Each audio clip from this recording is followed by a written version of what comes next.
নমস্কার, জয় মাতারা। আমি অ্যাস্ট্রো হিমাংশু ভাগ্যের দুয়ার থেকে আপনাদেরকে জানাই আন্তরিক শুভেচ্ছা, ভালোবাসা। আজ যে প্রেডিকশানটি করতে চলেছি, জাতকেরা হলে ডান হাতটিকে দেখুন আর জাতিকারা হলে বাঁ হাতটিকে দেখুন।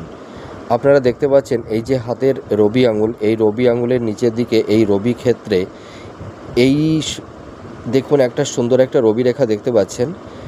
যদি কোনো জাতক জাতিকাদের হাতের রবির ক্ষেত্রে রবি রেখা থেকে যদি শাখাযুক্ত কোনো রবি রেখা তৈরি হয়, তাহলে এই সব জাতক জাতিকারা জীবনে নাম যশ খ্যাতি এরা অর্জন করে থাকে।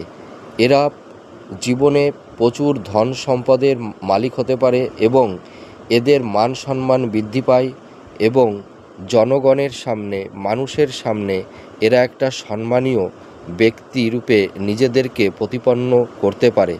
তাছাড়া দেখা যায় যে এরা যে কোনো পদে, সেটি সরকারি হতে পারে বা বেসরকারি হতে পারে বা জনপ্রতিনিধি হতে পারে, সেই জায়গাতে এদের স্থান সকলের ওপরে থাকে। আপনারা মিলিয়ে দেখুন এই প্রেডিকশানটি কতটা ম্যাচ করছে। নমস্কার, জয় মাতারা।